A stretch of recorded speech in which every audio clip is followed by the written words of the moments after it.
Hello दोस्तों, स्वागत है आपका अपने यूट्यूब चैनल शिक्षा सेंटर में। तो चलिए, मिशन बिहार पुलिस रिटेन का 10वां क्लास का ये वीडियो होगा और आपको क्या याद रखना है, जान लगा दो या जाने दो। जब तक आप जान नहीं लगाएंगे, ज़ोर शोर से मेहनत करेंगे, रिटेन नहीं होगा। तो वीडियो को अंत तक ध्यान से देखिएगा। यह आधुनिक भारतीय इतिहास का छठा और लास्ट पार्ट होगा, जिसमें भारतीय राष्ट्रीय आंदोलन के जुड़े हुए बचे पार्ट को देखेंगे। तो चलिए देखते हैं। सबसे इम्पॉर्टेंट, भारत छोड़ो आंदोलन, जो कि 1942 ईस्वी में हुआ था। देखिए, क्रिप्स प्रस्तावों की असफलता और जापानी आक्रमण को के बढ़ते हुए खतरे तथा बढ़ती हुई कीमतों ने भारतीय जनमानस में असंतोष भर दिया था। जुलाई 1942 को जापान के बढ़ते हुए प्रभुत्व को देखकर गांधी जी ने हरिजन जो पत्रिका थी, किसका था? गांधी जी के द्वारा निकाला जाता था। तो उसमें लिखा था, अंग्रेजों, भारत को जापान के लिए मत छोड़ो। ठीक है, नेक्स्ट देखिए। 1942 ईस्वी में कांग्रेस के मुंबई अधिवेशन में पंडित जवाहरलाल नेहरू द्वारा भारत छोड़ो आंदोलन प्रस्ताव को प्रस्तावित कर दिया जाता है। ध्यान से देखते चलिएगा, एक एक लाइन इंपॉर्टेंट है, बिहार पुलिस के साथ साथ बिहार दरोगा के लिए भी। ठीक है, चलिए अगला देखिए। गांधी जी ने अपने प्रस्ताव के न स्वीकार किए जाने की स्थिति में चुनौती देते हुए कहा, मैं देश की बालू से ही कांग्रेस से बड़ा आंदोलन खड़ा कर सकता हूं। काफ़ी बार पूछा गया है कि मैं देश की बालू से ही कांग्रेस से बड़ा आंदोलन खड़ा कर सकता हूं। यह कथन किसका है? तो आंसर हो जाएगा महात्मा गांधी का। अगला देखिए। 14 जुलाई 1942 को वर्धा में आयोजित कांग्रेस कार्य समिति की बैठक में भारत छोड़ो का एक प्रस्ताव जो है पारित कर दिया जाता है। कांग्रेस कमेटी ने भारत छोड़ो प्रस्ताव 8 अगस्त 1942 को मुंबई के ऐतिहासिक ग्वालियर टैंक मैदान में अखिल भारतीय कांग्रेस कमेटी का वार्षिक अधिवेशन मौलाना अबुल आज़ाद कलाम की अध्यक्षता में आयोजित हुआ, जिसमें वर्धा प्रस्ताव में भारत छोड़ो आंदोलन की पुष्टि कर दी गई, यानी कन्फर्म कर दिया गया। और इसी अधिवेशन में जो है महात्मा गांधी करो या मरो का नारा देते हैं। काफ़ी बार पूछा गया है कि कांग्रेस के किस अधिवेशन में महात्मा गांधी ने करो या मरो का नारा दिया? तो ये जाएगा ऐतिहासिक ग्वालियर टैंक मैदान के कांग्रेस अधिवेशन 1942 में, जिसके अध्यक्ष थे मौलाना अबुल कलाम आज़ाद। एक एक लाइन इंपॉर्टेंट है, देखते चलिए। नेक्स्ट है, भारत छोड़ो आंदोलन गांधी जी के नेतृत्व में चलाया गया। लॉर्ड लिनलिथगो ने 9 अगस्त को सूर्योदय से पूर्व कांग्रेस के सभी प्रमुख नेताओं को ऑपरेशन जीरो आवर के अंतर्गत गिरफ्तार कर लिया था। अगला देखिए। गांधी जी और सरोजनी नायडू को पूना के आगा खाफेलेस जेल में कैद किया जाता है। राजेंद्र प्रसाद को पटना जेल, काफ़ी इंपॉर्टेंट है। कार्यकारी समिति के अन्य सदस्य जो भी थे, जवाहरलाल नेहरू, वल्लभ पंत, प्रफुल्ल चंद्र, पिटाभी सीतारमैया, तो इन सभी को गिरफ्तार करके अहमदनगर जेल में नज़रबंद कर दिया जाता है। फिर देखिए, 9 नवंबर 1942 को जयप्रकाश नारायण 5 साथियों के साथ हजारीबाग सेंट्रल जेल से जो है भाग जाते हैं।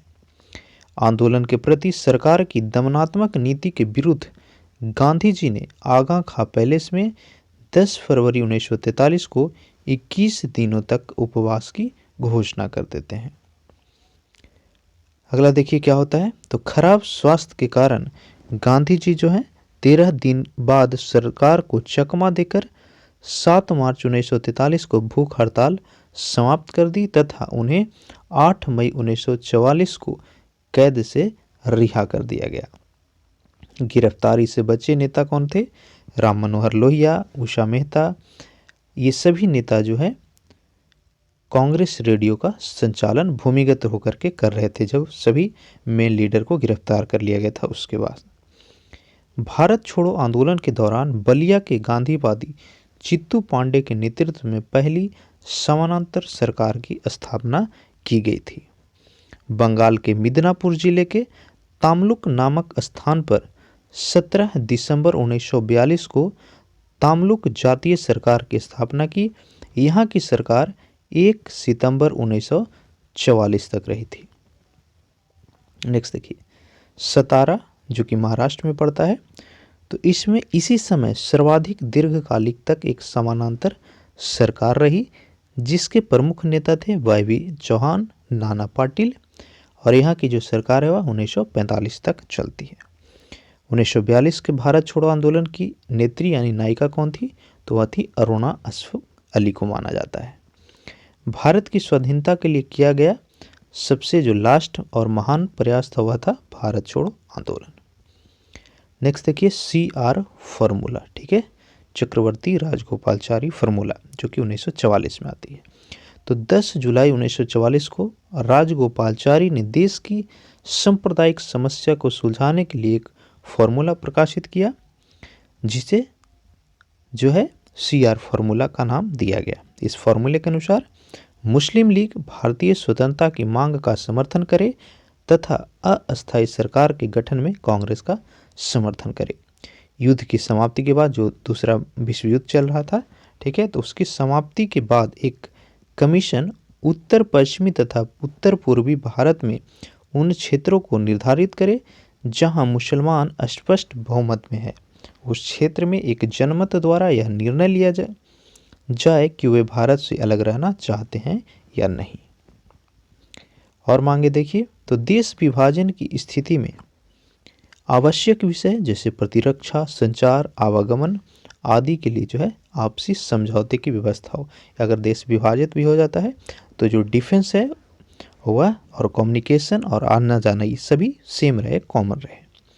अगला देखिए, ये बातें उसी स्थिति में स्वीकृत होगी जब अंग्रेज पूर्ण रूप से भारत को स्वतंत्र कर देंगे।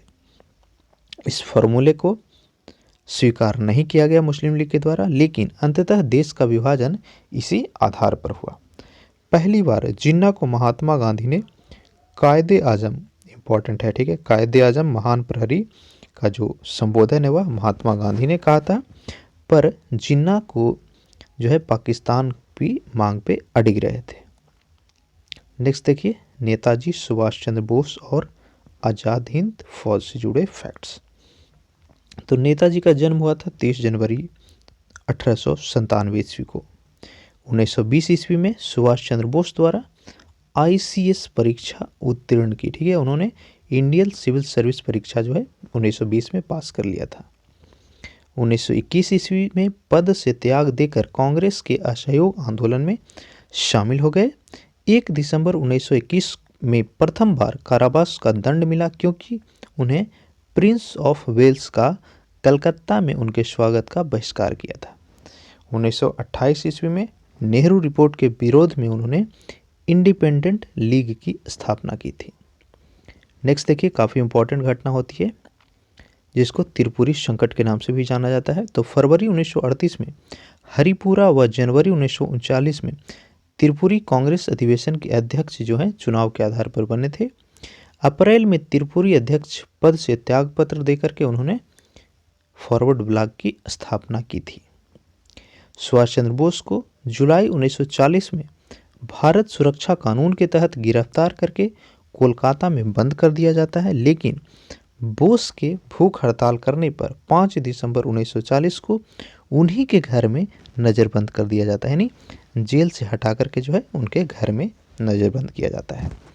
उसके बाद 18 जनवरी 1941 को सुभाष चंद्र बोस का भारत से पलायन तथा 28 मार्च को बर्लिन पहुंचे। बर्लिन में ही हिटलर ने सुभाष चंद्र बोस को बर्लिन रेडियो से ब्रिटिश विरोधी प्रचार करने तथा जर्मनी में भारतीय युद्ध बंदियों से एक आज़ाद हिंद फौज स्थापित करने की आज्ञा प्रदान की। नेक्स्ट देखिए, 28 मार्च से 30 मार्च 1942 के बीच टोक्यो सम्मेलन में रास बिहारी बोस द्वारा जो है इंडिपेंडेंस लीग का गठन किया जाता है। 15 से 20 जून के बैंकॉक सम्मेलन में सुभाष को बुलाने का निर्णय जो है रास बिहारी बोस लेते हैं। अगस्त 1942 ईस्वी तक कैप्टन मोहन सिंह, काफ़ी इंपॉर्टेंट है, कैप्टन मोहन सिंह के द्वारा 16,000 सैनिकों की आज़ाद हिंद फौज का गठन किया जाता है। 8 फरवरी 1943 को सुभाष ने जर्मनी छोड़ा और वह 3 जून को टोक्यो पहुंचे। तो यहाँ से काफ़ी बार पूछा गया है, जो आज़ाद हिंद फौज है उसकी स्थापना किसने की थी? तो आंसर होगा कैप्टन मोहन सिंह।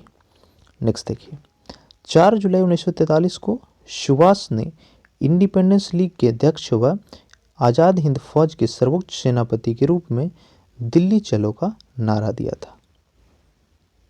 नेक्स्ट देखिए, बर्लिन में सुभाष चंद्र बोस का स्वागत हिटलर के प्रमुख सहायक रिबेनट्रॉप ने किया। सुभाष चंद्र बोस को पहली बार जनवरी में हिटलर द्वारा नेताजी कहा गया। यहीं पर उन्होंने जय हिंद का नारा भी दिया था। उसके बाद 21 अक्टूबर काफ़ी इंपॉर्टेंट है, ठीक है। 21 अक्टूबर 1943 को सिंगापुर में सुभाष चंद्र बोस द्वारा अस्थायी सरकार का गठन किया जाता है। वे स्वयं राष्ट्रपति, प्रधानमंत्री व मुख्य सेनापति बने। इन्हें जापान, जर्मनी व इटली से मान्यता प्रदान की। 6 नवंबर 1943 को जापानी सेना ने अंडमान निकोबार द्वीप समूह को आज़ाद हिंद फौज को सौंपा। इन्होंने अंडमान को शहीद द्वीप व निकोबार को स्वराज द्वीप नाम रखा था। 6 जुलाई 1944 को काफ़ी इंपॉर्टेंट है, ठीक है। 6 जुलाई 1944 को सुभाष ने पहली बार गांधी जी को राष्ट्रपिता से संबोधित किया था। अगला देखिए, सुभाष ने मलेशिया में आज़ाद हिंद फौज को संबोधित करते हुए कहा, तुम मुझे खून दो, मैं तुम्हें आज़ादी दूंगा। फिर 18 अगस्त 1945 को ताई हवाई अड्डे, जो कि ताइवान में पड़ती है, पर विमान दुर्घटना में सुभाष चंद्र बोस की जो मृत्यु होती है उसका प्रमाण अभी तक नहीं किया गया है। आज़ाद हिंद फौज के गिरफ्तार अधिकारी व सैनिकों पर लाल किले में चल रहे मुकदमे में उनके पक्ष में पंडित जवाहरलाल नेहरू, अरुणा अशफाक अली, के.एन. काटजू, टी.आर. स्प्रू व भूला भाई देसाई ने वकालत की थी। इस मुकदमे में मुख्य अभियुक्त थे कर्नल सहगल, कर्नल ढिल्लो और शाहनवाज खां पर राजद्रोह का आरोप लगाया गया था। अगला देखिए, मुखर्जी कमीशन ने सुभाष चंद्र बोस की मृत्यु की जांच की थी। नेक्स्ट देखिए, बेवन प्लान, बेवन योजना, जो कि 1945 में आती है। तो बेबल योजना पर विचार करने के लिए 25 जून 1945 को शिमला में एक सम्मेलन बुलाया गया, जिससे कांग्रेस, मुस्लिम लीग व अन्य लोगों ने भाग लिया था। स्वशासन की प्राप्ति के लिए गवर्नर जनरल की कार्यकारिणी के सदस्यों में भारत के राजनीतिक नेता भी शामिल थे। वायसराय की कार्यकारिणी परिषद में वायसराय व प्रधान सेनापति को छोड़कर शेष सभी भारतीय सदस्य रहेंगे। परिषद में हिंदू और मुसलमानों की जो संख्या थी वह बराबर थी। विदेशिक मामले का विभाग परिषद के भारतीय सदस्यों में हो, यह कंडीशन था बेबल प्लान का। युद्धोपरांत यानी विश्व युद्ध के बाद भारतीय स्वयं अपने संविधान का निर्माण करेंगे।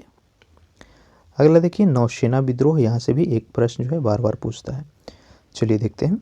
तो शीत ऋतु में सैनिक सेवाओं में अपनी सुविधाओं को लेकर 18 फरवरी 1946 को विद्रोह हो गया।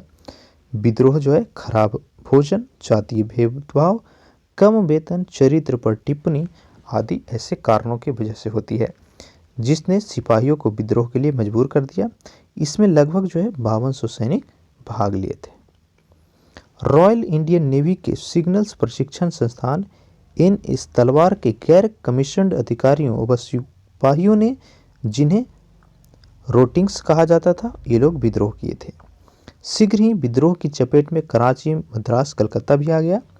विद्रोहियों ने कांग्रेस, मुस्लिम लीग, कम्युनिस्ट पार्टी के झंडे ब्रिटिश यूनियन जैक की जगह लगा दिए तथा विद्रोहियों ने 20,000 जहाजों को अधिकार कर लिया था। नेक्स्ट देखिए, 25 फरवरी 1946 को वल्लभ भाई पटेल और जिन्ना के आश्वासन के बाद उनका यानी सैनिकों को किसी भी प्रकार से दमन नहीं किया जाएगा और इसके बाद विद्रोहियों ने आत्मसमर्पण कर दिया। तो कई बार पूछता है कि नौसेना विद्रोह जो है किन के कहने पर खत्म किया गया, तो आंसर होगा वल्लभ भाई पटेल और मोहम्मद अली जिन्ना। अगला देखिए, पहली बार सेना के जवान और आम आदमी का खून सड़कों पर एक साथ एक लक्ष्य के लिए बहा था इस विद्रोह के समय। अगला देखिए, कैबिनेट मिशन योजना जो कि 1946 ईस्वी में आती है।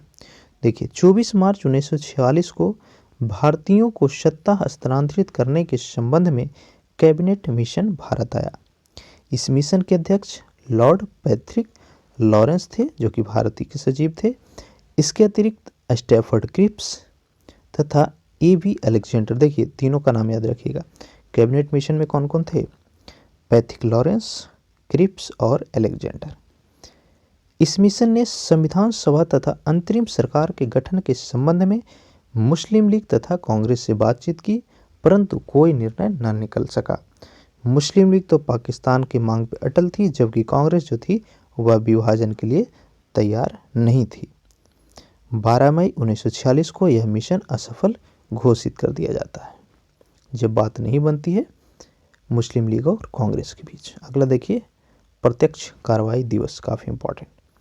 देखिए काफ़ी बार पूछा गया प्रत्यक्ष कार्रवाई दिवस जो है कब मनाया गया, तो हो जाएगा 16 अगस्त। डेट याद रखिए, काफ़ी बार पूछेगा। 16 अगस्त 1946 को मुस्लिम लीग ने डायरेक्ट एक्शन डे मनाया था। देखिए क्या होता है। तो लॉर्ड वेबल ने 1946 में कांग्रेस व मुस्लिम लीग दोनों को अंतरिम सरकार बनाने के लिए आमंत्रित किया। कांग्रेस ने वेबल के इस प्रस्ताव को स्वीकार कर लिया, किंतु मुस्लिम लीग ने अपनी जीत पर अड़ी रही। अप्रैल 1946 ईस्वी में दिल्ली में मुस्लिम लीग का अधिवेशन हुआ तथा घोषणा किया गया कि लीग पाकिस्तान की मांग मनवाने के लिए 16 अगस्त 1946 को डायरेक्ट एक्शन डे मनाएगा। इसके परिणाम स्वरूप जो होता है 16 अगस्त को काफ़ी भयानक हिंसा होती है और रक्तपात होता है, खास करके कोलकाता में। ठीक है, अलग अलग बिहार में भी कुछ प्रभाव था, लेकिन कोलकाता में काफ़ी ज़्यादा होता है। ठीक है, चलिए आगे देखिए। देखिए इंपॉर्टेंट है, कलकत्ता के नुआखाई में दंगा हुआ जिसमें सैकड़ों निर्दोष जो है मारे गए। गांधी जी ने तो वहाँ जाकर के अनशन किया और फिर जाकर के वहाँ पे नरसंहार जो है रुक पाता है। गांधी जी के इस कार्य को देखकर माउंटबेटन ने कहा कि जो कार्य 50,000 हथियारबंद सैनिक नहीं कर सके उसे गांधी जी ने कर दिखाया।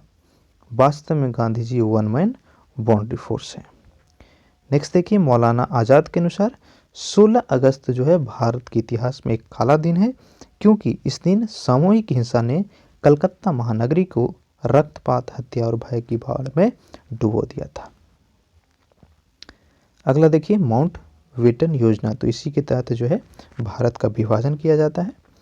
देखिए 20 फरवरी 1947 को ब्रिटेन के प्रधानमंत्री लॉर्ड एटली ने घोषणा की कि जून 1948 ईस्वी के पहले अंग्रेजी सरकार जो है भारतवासियों को सत्ता सौंप देगी। इस कार्य के लिए माउंटबेटन को भारत का अंतिम ब्रिटिश गवर्नर जनरल बना करके भेजा जाता है। लॉर्ड माउंटबेटन ने 3 जून 1947 को भारत विभाजन की घोषणा प्रकाशित की। राष्ट्रीय कांग्रेस ने विभाजन की योजना की पुष्टि 14 और 15 जून के बीच किया। दिल्ली में हुए महासमिति की बैठक में कर दी। गोविंद वल्लभ पंत ने विभाजन के प्रस्ताव की पुष्टि हेतु प्रस्ताव पेश करते हुआ कि आज हमें पाकिस्तान या आत्महत्या में से किसी एक को चुनना है। नेक्स्ट देखिए, माउंटबेटन योजना में कांग्रेस तथा मुस्लिम लीग दोनों ने ही स्वीकार कर लिया तथा देश का विभाजन हो गया। मौलाना आज़ाद, खान अब्दुल गफर खान और पुरुषोत्तम दास टंडन जैसे राष्ट्रवादी नेताओं ने विभाजन का विरोध किया, परंतु पंडित जवाहरलाल नेहरू ने विवश होकर के विभाजन को स्वीकार किया था। बंगाल, पंजाब के जिलों में भी विभाजन तथा सीमा निर्धारण का कार्य एक कमीशन के अधिक रखा गया और जिसका नाम रखा गया रेड क्लिफ लाइन। तो आज भी जो रेड क्लिफ लाइन है वह भारत और पाकिस्तान के बीच सीमा निर्धारित करती है। अगला 3 जुलाई 1947 को भारत विभाजन को हिंदू महासभा ने काले दिवस के रूप में मनाया था। जब भारत आज़ाद हुआ उस समय ब्रिटेन में सत्ता किसकी थी? लेबर पार्टी की थी, काफ़ी बार पूछा गया। और प्रधानमंत्री कौन थे? क्लेमेंट एटली थे। नेक्स्ट देखिए, भारत विभाजन के सिद्धांत को सर्वप्रथम सी राजगोपालचारी ने स्वीकार किया। इंग्लैंड की सरकार ने 16 जुलाई, डेट याद रखिए, 16 जुलाई 1947 को इस प्रस्ताव को पास कर दिया। मोहम्मद इकबाल द्वारा रचित राष्ट्रीय गीत सारे जहां से अच्छा हिंदुस्तान हमारा तथा रविंद्रनाथ टैगोर द्वारा रचित जन गण मन को 14 और 15 अगस्त 1947 की मध्य रात्रि में केंद्रीय असेंबली में सुचिता कृपलानी के द्वारा गाया गया था। नेक्स्ट देखिए, गांधी जी को मिले उपनाम, यहाँ से भी प्रश्न पूछे जाते हैं। तो राष्ट्रपिता महात्मा गांधी को सबसे पहले सुभाष चंद्र बोस ने कहा था। महात्मा ये रविंद्रनाथ टैगोर ने कहा। मलंग बाबा, तो ये खुदाई खिदमतकार, ये भी पूछा हुआ फ्रेंड्स, ध्यान से देखते चलिए, ठीक है। बापू पंडित जवाहरलाल नेहरू ने सबसे पहले कहा। अर्धनग्न फकीर, ये भी काफ़ी इंपॉर्टेंट है, कई बार पूछा गया है, तो ये फ्रैंक मोरिस चर्चिल ने कहा था। देशद्रोही फकीर विंस्टन चर्चिल ने कहा। और जादूगर कहा गया था शेख मुजीबुर रहमान के द्वारा। नेक्स्ट देखिए, प्रमुख नेता एवं उनके उपनाम। तो मोहनदास करमचंद गांधी का उपनाम क्या था? बापू, राष्ट्रपिता, महात्मा। सुभाष चंद्र बोस को नेताजी कहते थे। बाल गंगाधर तिलक को लोकमान्य तिलक या फिर भारत का बेताज बादशाह भी कहा जाता है।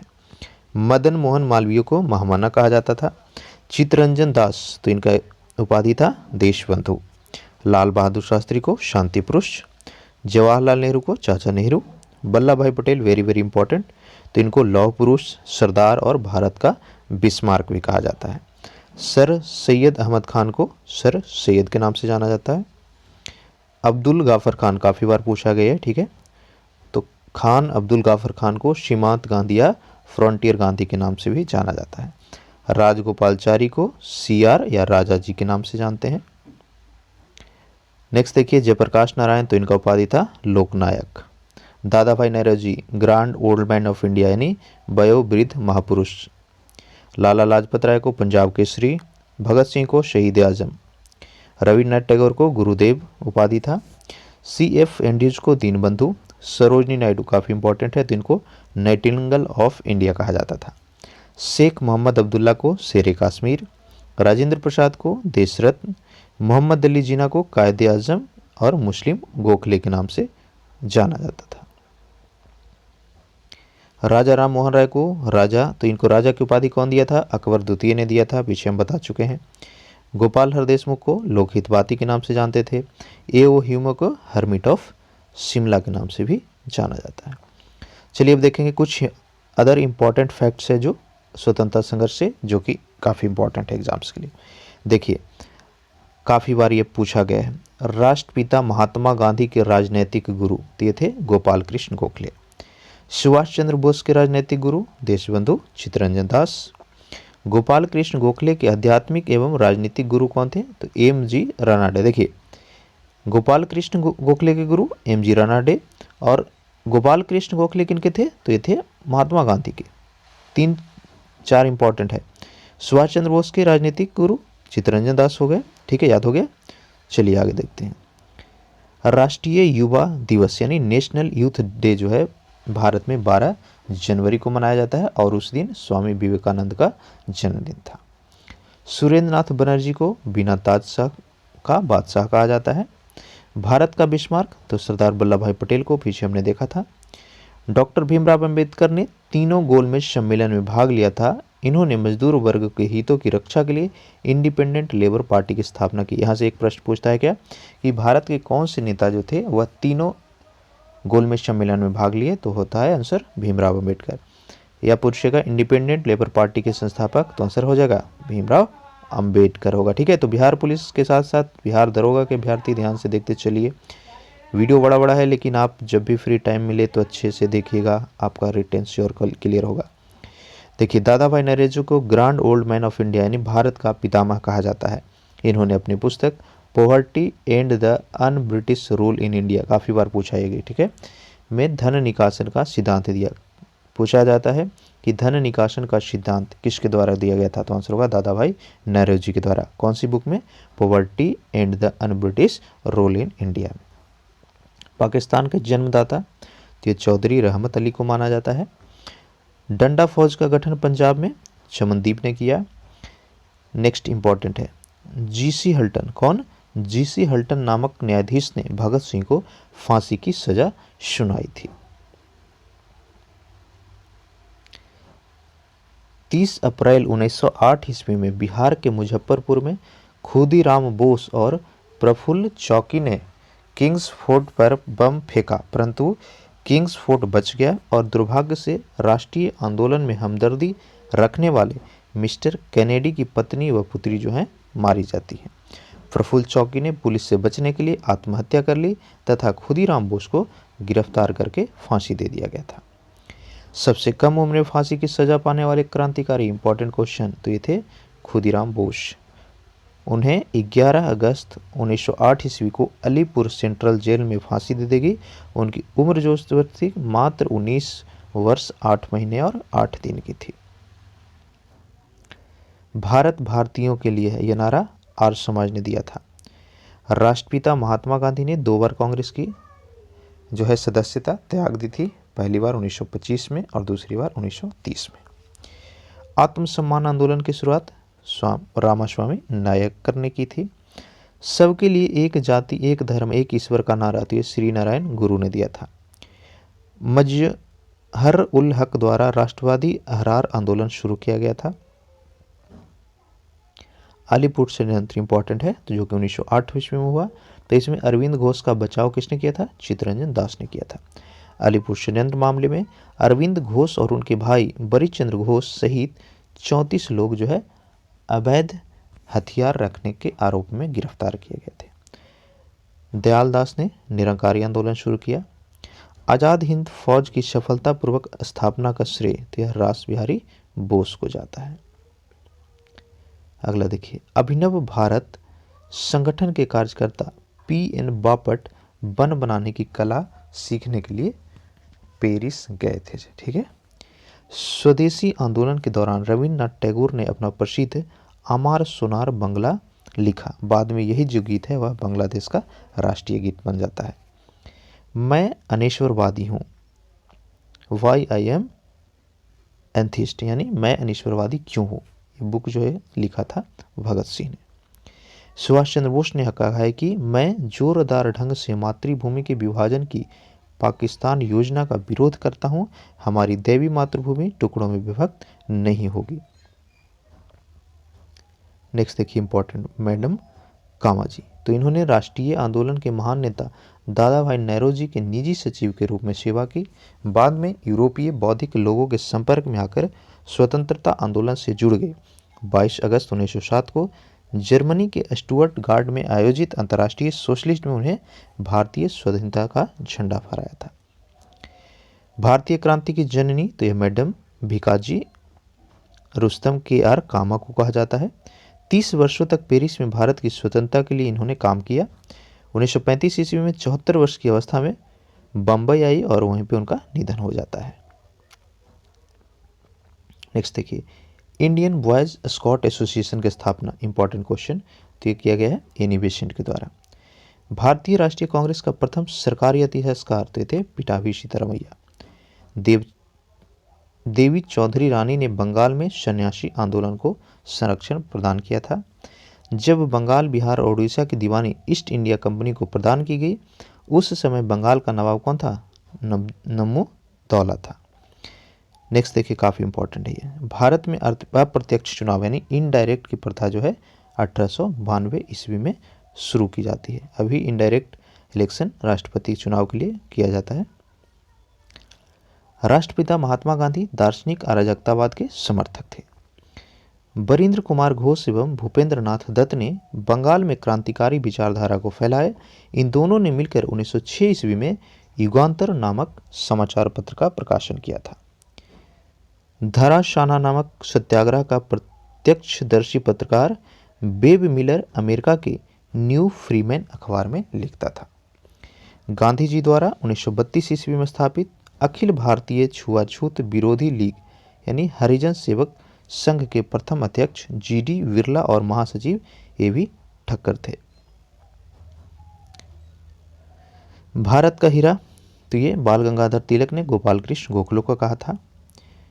थियोडोर बैंक जो अलीगढ़ मुस्लिम कॉलेज के प्रिंसिपल थे, ने संस्थान द्वारा जारी गजट में पहली बार द्विराष्ट्र सिद्धांत की चर्चा की थी। स्वतंत्र भारत के प्रथम और अंतिम अंग्रेज गवर्नर तो यह लॉर्ड माउंटबेटन था और इसी के प्लान माउंटबेटन के तहत भारत का विभाजन हुआ था। स्वतंत्र भारत के प्रथम और अंतिम भारतीय गवर्नर जनरल तो सी राजगोपालचारी बने। श्रीमती राधाबाई सुब्बाराय प्रथम भारतीय महिला थी जिन्होंने 1930 ईस्वी में राज्य परिषद तथा 1943 में केंद्रीय लेजिस्लेटिव असेंबली के लिए चुनाव जीता था। मोहम्मद अली को सर्वप्रथम असहयोग आंदोलन में गिरफ्तार किया गया था। 1835 ईस्वी में अंग्रेजों ने शिक्षा का माध्यम अंग्रेजी किया, इंपॉर्टेंट है ये, ठीक है। 1835 से ही इंग्लिश मीडियम यहाँ पे एजुकेशन शुरू किया गया था। बाल गंगाधर तिलक को मिस्टर वलांट तथा भारत का बेताज बादशाह कहा गया। इन्होंने ही सर्वप्रथम स्वराज शब्द का प्रयोग राजनीतिक अर्थ में किया और हिंदी को राष्ट्रीय भाषा के रूप में स्वीकार किया था। छुआछूत उन्मूलन के लिए आयोजित एक सम्मेलन में तिलक ने कहा कि यदि भगवान भी छुआछूत को बर्दाश्त करें तो मैं भगवान को नहीं मानूंगा। इतना विरोध करते थे छुआछूत के तहत। ये हमारा जो संविधान का आर्टिकल 17 था उसमें था, जिसके तहत जो है छुआछूत को कानून अपराध कर दिया गया। अगला देखिए, भारत में सहायक संधि का प्रयोग तो यह लॉर्ड वेलेस्ली से पूर्व डुप्ले ने किया था। नेक्स्ट देखिए, प्राथमिक शिक्षा को अनिवार्य शिक्षा का विधेयक सर्वप्रथम जी के गोखले ने ही इंपीरियल काउंसिल में रखा था, यानी गोपाल कृष्ण गोखले ने। बहिष्कार का प्रथम उल्लेख कृष्ण कुमार ने अपने साप्ताहिक पत्र संजीवनी के 13 जुलाई 1905 के अंक में किया। आधुनिक भारत का निर्माता इंपॉर्टेंट तो यह लॉर्ड डलहौजी को माना जाता है। संपूर्ण भारत को 1935 ईस्वी में एक समान मुद्रा प्रणाली द्वारा जोड़ा गया था।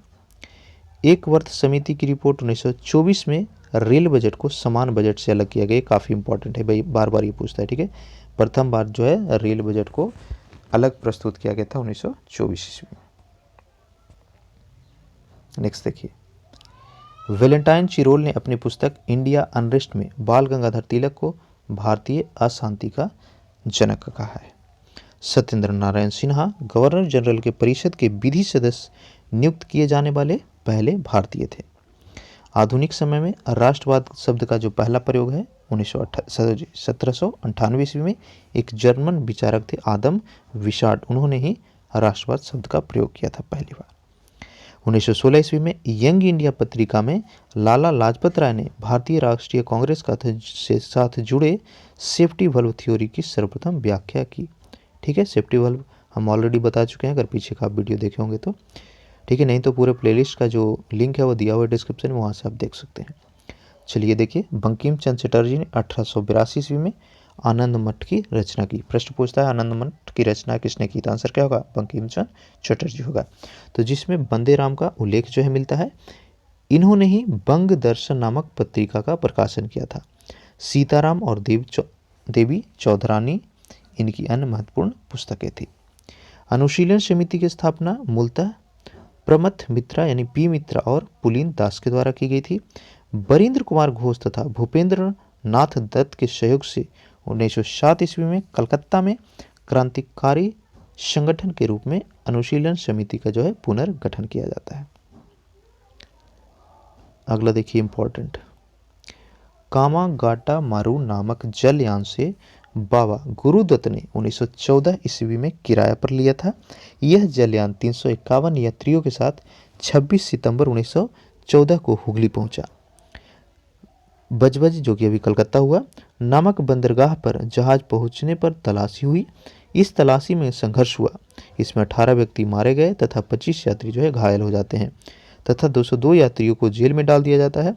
यात्रियों के अधिकार की लड़ाई हेतु हुसैन रहीम, बलवंत सिन्हा, सोहन लाल पाठक की अगुवाई में शूर कमेटी का गठन किया जाता है। अमेरिका में रह रहे भारतीय भगवान सिंह, बरकतुल्ला, रामचंद्र और सोहन सिंह ने भी यात्रियों के समर्थन में आंदोलन किया था। तो यहाँ से पूछता है मिलने की कामागाटमारू नामक जो है क्या था, तो ये हो जाएगा एक जहाज था। किसने लिया था इसको, बाबा गुरुदत्त ने लिया था। अगला पॉइंट, रास बिहारी बोस ने दिल्ली में वायसराय लॉर्ड हॉर्डिंग पर 23 दिसंबर 1912 को बम फेंका। इसके परिणाम स्वरूप उन्हें 13 इसके बाद जो है 13 व्यक्ति को गिरफ्तार किया जाता है। गिरफ्तार में कौन थे? मास्टर अमीर चंद, बालमुकुंद, बसंत आदि ये लोग सभी रहते हैं, ठीक है। बाद में जो है इनको फांसी दी जाती है। अनेक भारतीयों में लाला हरदयाल काफ़ी इंपॉर्टेंट है ये। तो लाला हरदयाल के नेतृत्व में जो है सैन फ्रांसिस्को में गदर पार्टी की स्थापना 1 नवंबर 1913 को की जाती है। काफ़ी बार पूछा गया है गदर पार्टी के संस्थापक, तो यह है लाला हरदयाल। इसके प्रथम अध्यक्ष बने सोहन सिंह भकना, और जो लाला हरदयाल हैं वह प्रथम मंत्री बनते हैं। वहीं कांसीराम जो है प्रथम कोषाध्यक्ष चुने जाते हैं। तो ये लाइन बहुत ही इंपॉर्टेंट है, 3 प्रश्न यहाँ से पूछे जाएंगे आपको। कोषाध्यक्ष हो गया, लाला हरदयाल के बारे में होगा, सोहन सिंह भिखाना के बारे में होगा। अगला देखिए, महात्मा गांधी को 1915 ईस्वी में अंग्रेज सरकार द्वारा केसर-ए-हिंद के सम्मान से सम्मानित किया था। सचिंद्र सन्याल ने 1924 ईस्वी में हिंदुस्तान रिपब्लिकन एसोसिएशन की स्थापना की। भगत सिंह ने 8 दिसंबर 1928 ईस्वी में इसका नाम बदलकर दिल्ली के फिरोज शाह कोटला मैदान में हिंदुस्तान सोशलिस्ट रिपब्लिकन एसोसिएशन यानी HSRA कर दिया। HSRA के 2 सदस्य भगत सिंह और बटुकेश्वर दत्त ने 8 अप्रैल 1929 को केंद्रीय विधानमंडल में जिस समय ट्रेड डिस्प्यूट बिल और सेफ्टी बिल पर बहस चल रही थी, उसी समय बम फेंका था, जिसका उद्देश्य क्या था कि सरकार को डराना था कि हम कहीं भी पहुंच सकते हैं और आपके खिलाफ कार्रवाई कर सकते हैं। अगला देखिए, भगत सिंह और बटुकेश्वर दत्त को गिरफ्तार कर उन पर असेंबली में बम फेंकने तथा कुछ अन्य षड्यंत्रों से जोड़कर लाहौर षड्यंत्र केस के तहत मुकदमा चलाया गया था। अगला देखिए, काकोरी कांड, काफ़ी इंपॉर्टेंट। तो काकोरी कांड जो है 9 अगस्त 1925 को घटती है। इस घटना में कुल 29 भारतीय क्रांतिकारी पकड़े गए। इसमें रामप्रसाद बिस्मिल, अशफाक उल्लाह खां, रोशन सिंह, राजेंद्र लाहिड़ी आदि पर मुकदमा चलाकर जो है फांसी दे दी जाती है।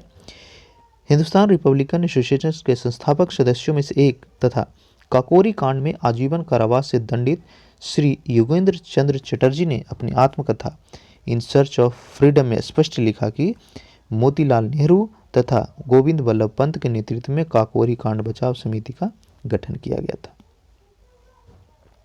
नेक्स्ट देखिए, इंपॉर्टेंट क्वेश्चन।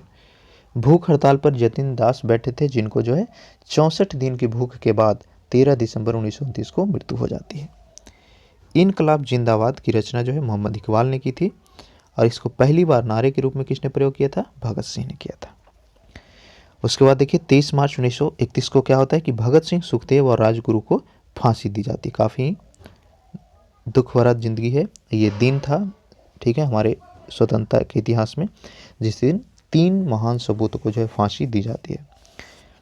चोरी छिपे उनका अंतिम संस्कार जो है फिरोजपुर जिले में सतलज नदी के तट पर कर दिया जाता है, और आज उसी स्थान पर जो है भगत सिंह जो स्मारक है बनाया हुआ है। चंद्रशेखर आज़ाद जो है 27 फरवरी 1931 को इलाहाबाद के एल्फेर पार्ड में पुलिस के साथ मुठभेड़ में खुद को गोली मार के हत्या कर लेते हैं। बंगाल में सूर्य सेन जो गांधी जी के असहयोग आंदोलन के प्रमुख नेता थे, उन्होंने इंडियन रिपब्लिकन आर्मी तथा रिवोल्ट ग्रुप की स्थापना की थी, ठीक है। तो इंडियन रिपब्लिकन आर्मी और रिवोल्ट ग्रुप के संस्थापक पूछता है तो आंसर क्या होगा? सूर्य सेन होगा। उसके बाद देखिए 19 अप्रैल 1930 को सूर्य सेन ने अंग्रेजों के विरुद्ध युद्ध की घोषणा करते हुए IRA का घोषणा पत्र जारी किया, जिसमें चटगांव हो गया, बरिशाल, मेनसी स्थित सरकारी शस्त्रागारों पर एक साथ हमला बोलकर हथियारों को कब्जे में ले लिया जाता है और तिरंगा फहराकर अस्थायी क्रांतिकारी सरकार का गठन कर दिया जाता है, जिसके राष्ट्रपति बनते हैं सूर्य सेन, और बाद में उनको गिरफ्तार करके 12 जनवरी 1934 को जो है फांसी दे दी जाती है। देखिए नेक्स्ट, क्रांतिकारी प्रतितिलता वाडेकर पहाड़तली के रेलवे इंस्टीट्यूट पर छापा मारने के समय 23 सितंबर 1932 ईस्वी के रूप में मारी गई। नेक्स्ट देखिए, कल्पना दत्त सूर्य सेन के साथ 1935 ईस्वी में गिरफ्तार हुई और उन्हें आजीवन कारावास की सजा मिली। दिसंबर 1931 में कोमिला जो कि पश्चिम बंगाल में पड़ता है, तो वहाँ की 2 बेटियां सुनीत चौधरी और शांति घोष ने कोमिला के जिला अधिकारी की हत्या कर दी। फरवरी 1932 ईस्वी में बीना दास ने दीक्षांत समारोह के दौरान उपाधि ग्रहण करते समय गवर्नर पर गोली चलाई। लाहौर अदालत में पेशी के समय भगत सिंह ने कहा कि क्रांति की तलवार पर धार वैचारिक पत्थर पर रगड़ने से ही आती है। भगत सिंह ने कहा था कि आलोचना और स्वतंत्र चिंतन एक क्रांतिकारी की दो विशेषताएं। कथन दे देता है, पूछता है ये जो कथन है किसने कहा था, तो उस तरह के प्रश्न यहाँ से बनेंगे। अगला देखिए, भारत में अल्पसंख्यकों के संरक्षण के लिए 1950 ईस्वी में पंडित जवाहरलाल नेहरू और लियाकत अली ने एक समझौते पर हस्ताक्षर किया था। विनोबा भावे ने भूदान आंदोलन की शुरुआत कहाँ से की थी? नालगोंडा से। बंगाल का त्रिभंगा किसान आंदोलन जमींदारों की हिस्सेदारी को फसल के आधे भाग से कम करके 1/3 करने की मांग के लिए किया गया था। नेक्स्ट देखिए, 1934 ईस्वी में पटना में अखिल भारतीय कांग्रेस समाजवादी के संयोजक जो हैं जयप्रकाश नारायण थे, और इसके संस्थापक कौन कौन थे? आचार्य नरेंद्र देव और अशोक मेहता। काफ़ी बार पूछा ये बिहार के एग्जामों में। अगला देखिए, बंगाल में ब्रिटेन की वस्तुओं का बहिष्कार का सुझाव दिया कृष्ण कुमार मित्र ने दिया था। नेक्स्ट देखिए, भगत सिंह के विरुद्ध मुखबरी करने के कारण फणींद्र घोष की हत्या जो है वैकुंठ शुक्ल ने कर दी थी। सविनय अवज्ञा आंदोलन के दौरान पठान सत्याग्रहियों पर गोली चलाने से गढ़वाल राइफल के चंद्र सिंह गढ़वाली ने राइफल चलाने से इनकार कर दिया था। चंद्रशेखर आजाद का जन्म जो है 23 जुलाई 1906 को मध्य प्रदेश के भावरा नामक गांव में हुआ था। नेक्स्ट देखिए, कौमी आवाज नामक उर्दू अखबार का प्रकाशन जो है 1945 ईस्वी में पंडित जवाहरलाल नेहरू और रफ़ी अहमद किदवई के द्वारा लखनऊ में शुरू किया गया था। इसका प्रकाशन 1997 से बंद हो गया। 1937 ईस्वी में प्रांतों में मंत्रिमंडल के निर्माण के बाद कांग्रेस का जो शासन है 28 महीने तक चला था। डेक्कन एजुकेशन सोसाइटी के संस्थापक तो थे बाल गंगाधर तिलक। सर तेज बहादुर स्प्रू और जयकर ने सर्वप्रथम भारत के लिए औपनिवेशिक स्वराज की मांग की थी। इंपॉर्टेंट है, सबसे पहले औपनिवेशिक स्वराज की जो मांग है तेज बहादुर स्प्रू और जयशंकर ने किया था। गांधीवादी अर्थव्यवस्था न्यास यानी ट्रस्टशिप पर आधारित था। नेक्स्ट देखिए, महात्मा गांधी ने अभिमत व्यक्त किया कि अनटू दिस लास्ट का लेखन जो है रक्त और आंसुओं से लिखा हुआ है। प्रथम अखिल भारतीय समाजवादी युवा कांग्रेस के सभापति तो ये जवाहरलाल नेहरू थे। कस्तूरबा व महादेव देसाई की समाधियां तो ये दोनों के दोनों आगा का पैलेस पूना में है। 1940 ईस्वी में रेडिकल डेमोक्रेटिक पार्टी का गठन एम.एन. रॉय ने किया था। सरोजिनी नायडू को क्या कहा जाता है? भारत की कोकिला। महात्मा गांधी ने रविन्द्रनाथ टैगोर को क्या कहा था? महान प्रहरी कहा था।